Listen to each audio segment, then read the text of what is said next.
I was sipping lukewarm coffee when the post appeared tucked between a weather alert and an ad for linen jumpsuits I'd never searched for. My niece had uploaded a looping boomerang champagne flutes clinking ocean shimmering behind them. The caption read, "Ward Family Yacht Retreat Loading. Tradition continues." I paused thumb mid-scroll, the annual trip. The one I'd been invited to twice in 13 years of marriage. Once the year Jonas and I eloped and Portia was trying to be inclusive. The second 3 years ago when I suggested rotating the itinerary and was never asked again. I clicked the post open. The tags were there. Portia the twins, Aunt Evelyn with her oversized sun hat, and even that woman Tina, the Pilates instructor who once mistook me for Jonas's assistant at a holiday brunch. But not me. No text, no invite, no oversight. I didn't feel rage, just stillness. That kind of hollowness you get when something isn't surprising but still stings. I checked the family group chat, Ward Legacy Voyagers. Jonas had added me long ago. I searched for it anyway.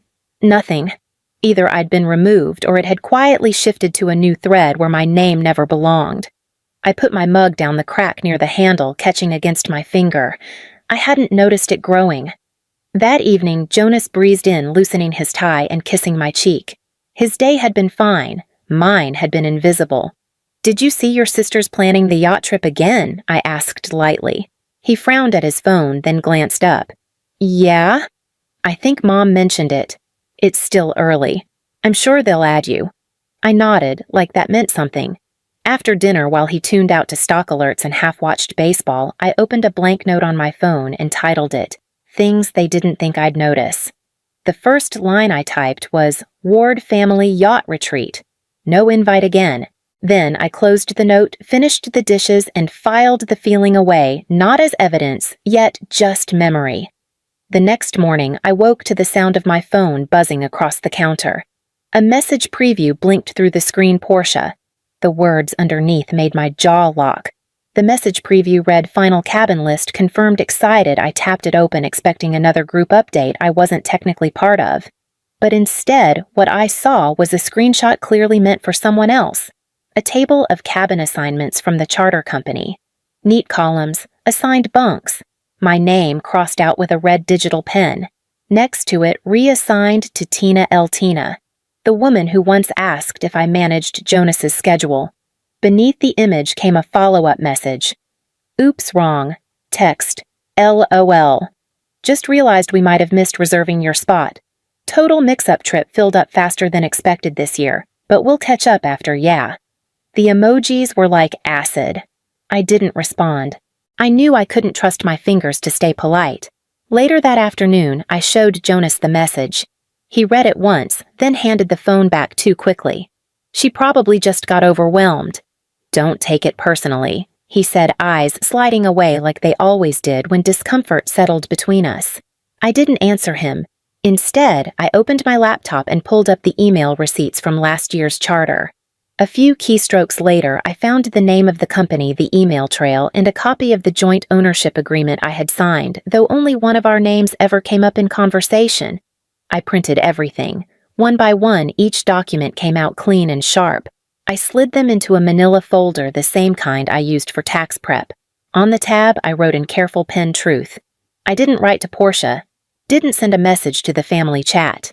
I just filed the screenshots and the receipts, then placed the folder in my bottom drawer next to appliance warranties and birth certificates. When Jonas walked past the open office door later that evening, he paused for a second like he might say something.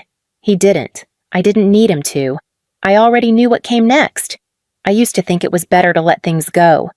The wrong name on a place card, the family email chain that somehow skipped me, the Christmas itinerary with the time wrong until I showed up late and got blamed for missing the group photo. Portia once tagged the wrong Selena on Facebook, a woman in Florida with 3 kids and a pet lizard. I messaged her. She never fixed it. The photo stayed up for weeks. Then there was the baby shower for Rachel Jonas's cousin. I found out the day before. Portia said, "Oh, I thought you were out of town." I wasn't. I'd even sent a gift. Each time I swallowed it down, told myself, they don't mean it. Don't make it worse. But silence has a price. You don't realize how expensive it is until your name is quietly erased and no one thinks to ask where you went. Jonas stood by the doorway last night watching me add another printout to the folder. He didn't ask what I was doing. I didn't offer it. This morning, I opened the hallway cabinet and pulled out the original yacht paperwork. I hadn't looked at it in years. Not since we bought it. It was my idea. My investment. I'd even handled the down payment solo. But the accountant said it'll be easier if both names are listed for tax and trust purposes. So I added Jonas. Simple. Clean. No fanfare. Funny how paperwork can become prophecy. I ran my finger down the ownership clause, equal co-owners. No distinction. No matter what Portia's dinner toasts implied. I slipped the documents into the folder and zipped it shut. I wasn't packing anger. I was packing proof. Not for a confrontation. For my return. And this time I wouldn't knock. The wheels of my suitcase clicked over the wooden dock, steady and deliberate. I wasn't early, but I wasn't late either. Just on time, though, not by their invitation. Ahead, the yacht curved sleek and silver against the sky, all polished rails and curated elegance. Portia stood near the boarding gate, her laugh mid-flight champagne flute tilted delicately in her hand. She didn't see me right away. But when she did, her face locked in place. Not shocked, just stalled. A beat too long a twitch behind her smile that never reached her eyes. Jonas was nearby, not beside her, but close enough to pretend neutrality. He didn't wave. He didn't move. The group turned gradually, like choreography rehearsed in whispers. Their bodies angled subtly inward, creating just enough of a barrier. I didn't slow. I didn't stop. A crew member in a navy blazer stepped forward, clipboard in hand. She glanced once at me, then smiled with practiced ease. "Welcome aboard, Ms. Ward," she said, voice clear and precise. "The owner is now aboard." No one clapped, but no one spoke either. I gave a small nod and stepped onto the yacht, the manila folder firm under my arm. The teak deck beneath my shoes felt solid, real, like something I built, not borrowed. I didn't look back. I walked past the floral arrangements Portia had chosen to impress, past the curated tables with name cards and eucalyptus runners. No one offered me a drink. No one asked if I needed help with my bag. That was fine. I hadn't come to be hosted. I passed through the main salon down the portside hall and out to the aft deck. There, finally alone, I let my shoulders drop not in exhaustion but in return. The sea stretched quiet around us, and inside that quiet I heard the voice again, this time from above, steady and respectful. "We're ready to depart once we receive your clearance, Ms. Ward." I turned, met her eyes, and said, "Proceed." I was seated in the lounge, legs crossed, lemon tea in hand, when I heard Portia's voice take on that performance pitch she always used when a camera was rolling. "Hi, everyone," she said brightly, holding her phone just above eye level to catch the best light. "We're so thrilled to continue the Ward family tradition out on the water again. There's nothing like the open sea to remind you of where you come from and what legacy really means." The words were smooth, sugar-coated, each one designed to sound casual but carry weight. I didn't move. I didn't look up. I just sipped. She kept going. "Family isn't just who you're born to, it's who shows up. Loyalty, love, shared history. That's what matters." Then, like punctuation from the universe, a voice rang out behind her, loud enough to land inside the stream. "We're honored to have you aboard again, Ms. Ward, the owner." It wasn't shouted. It didn't need to be. Portia's arm dropped just an inch. Her face didn't falter, but the edges stiffened. Her smile stuck too wide, too fixed. She paused mid-sentence. And then the comments started. "Wait, she's the owner." That shift to tell us more about Ms. Ward, Portia explained. The hearts and likes were replaced with question marks and side eyes. She tapped the screen rapidly, fumbling to end the feed or mute it or maybe reverse time. But the moment had already landed. I didn't flinch, didn't gloat. I let the silence do the explaining. Callista, Jonas's cousin, slipped into the seat beside me, casually flipping through her phone. I give it 5 minutes before she tries to spin that she whispered. I didn't answer. I just set my tea down gently, the cup resting on its saucer like punctuation. Above deck, I could still hear the hum of the boat and the low, fractured voices of people adjusting their narrative. I already knew whose voice would carry next. The dining salon glowed in soft candlelight, every detail manicured from the folded napkins to the sprigs of rosemary at each place setting. Portia stood near the head of the table, her glass raised just high enough to command the room. She smiled, like nothing had cracked, like the earlier live stream hadn't shifted the air. "I just want to thank everyone for being here." She began, her voice polished, her eyes sweeping the room without ever landing on me. "It's not just the setting or the tradition, it's the people, the ones who protect our legacy, who understand what it takes to uphold it." The room nodded, a few murmured approvals drifting between wine glasses. "We only bring those who add to our story," she continued, "not subtract from it." That was the line, the coded message that wasn't even subtle anymore. I stood slowly. No clink of glass, no apology. "I'd like to contribute something," I said. Portia's smile twitched just a flicker. I set the folder on the table, flipped it open with care, and slid out a printed transcript on company letterhead. I didn't raise my voice. I didn't have to. "This is from a Zoom call with the family's legal consultant," I said evenly. "Here's the quote. She's not blood. She shouldn't own a family asset." Silence. Even the clinking stopped. Jonas stared at the document like it might combust. "Portia, you said that he asked too quiet." She opened her mouth, then closed it again. I laid down a second page. "This is the original purchase agreement. The down payment came from my account." The legal owner listed first me. Aunt Evelyn shifted in her chair. A cousin cleared their throat. No one reached for their wine. "I'm not sharing this for drama," I said. "I'm sharing it because I've listened to stories get rewritten at this table for years without correction." Someone at the far end, Mr. Hannity, one of Jonas's family's oldest friends, spoke gently. "I think we've all been told the wrong story." Heads began to turn. Eyes that had glanced past me now landed fully. I didn't push further. I just gathered the papers, slid them back into the folder, and took my seat again without ceremony. Jonas didn't say a word, but his silence was no longer safe. Portia didn't come down for breakfast. Her chair sat empty, napkin untouched, the place card still angled just so beside the floral centerpiece. No one mentioned her absence but the space where she should have been said enough. The others were quieter that morning. No scripted laughter, no overperformed toasts, just the sounds of cutlery and cautious glances.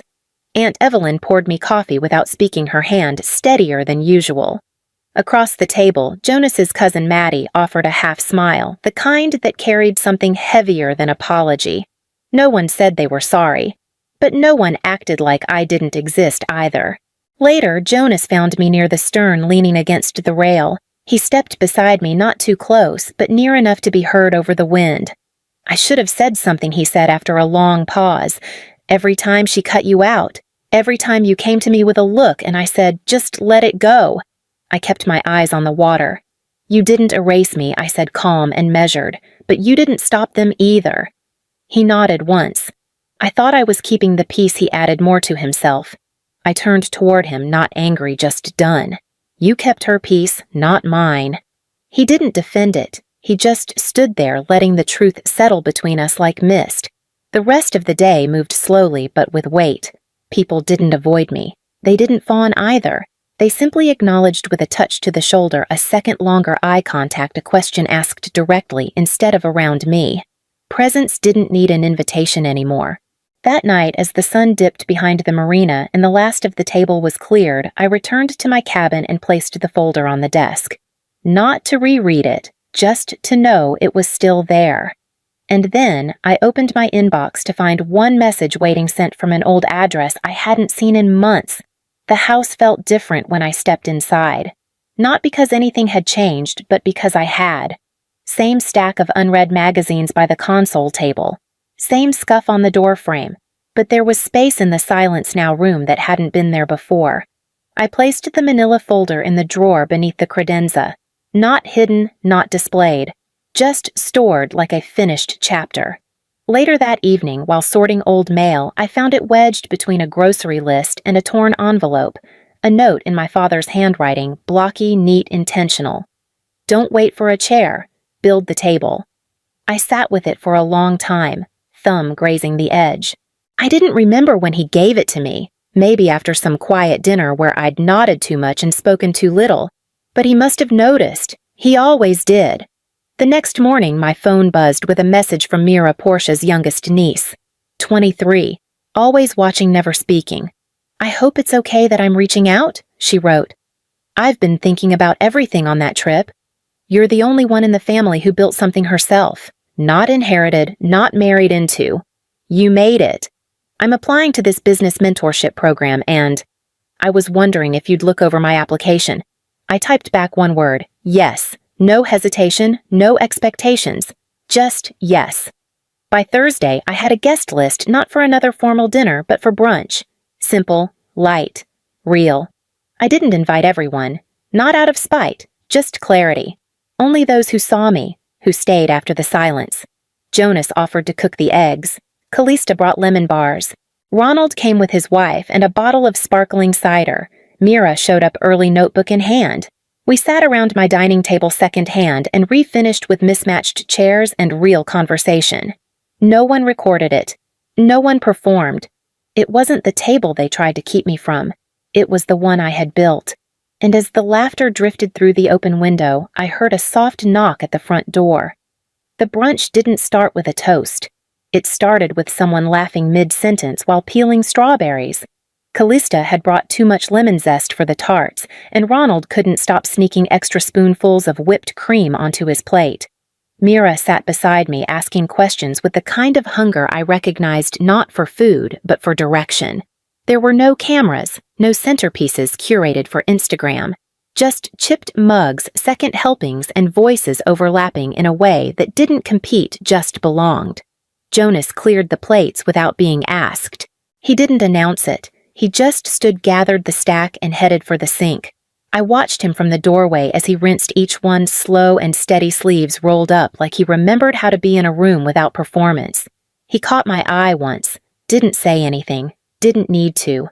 It wasn't forgiveness, but it was presence, and that mattered more than any speech he could have rehearsed. I sat back down at the table and looked around, not as a guest, not as someone who was finally allowed in, but as someone who had built the space she was standing in. Not borrowed it, not begged for it, built it. Every story shared that morning came with pauses, laughter, interruptions, detours. Nothing was polished. Everything was honest. I didn't need a spotlight to feel seen. I didn't need their permission to feel rooted. Later, after the last glass was washed and the leftovers packed into mismatched containers, Jonas handed me a towel to dry. His hand brushed mine, no plea, no performance, just there. And in the quiet that followed, I felt something settle. Not victory, but authorship. And as the front door clicked shut behind the last guest, I turned to face the hallway and the unopened envelope waiting near the credenza. I slid the manila folder into the bottom drawer of the hallway credenza, not to reopen, not to rehash, just to know it was there, filed not under conflict but memory. Once a month now, I host a small circle in the sunroom. Women come with notebooks, resumes, rough drafts of ideas no one else ever took seriously. We drink coffee from mismatched mugs, talk about money without apology, and write goals in pen, not pencil. Mira always brings a new question. Callista helps facilitate. Sometimes Jonas sits quietly at the edge of the room, not to take up space, but to hold it steady. No one at that table asks for proof I belong there. They know. And I've stopped trying to shrink myself to fit chairs never meant for me. This table, the literal one, sanded and stained with my own hands, holds more than plates and papers. It holds legacy I authored, not inherited, not granted, built. They tried to erase me, but they forgot who designed the page, and now the ink is permanent,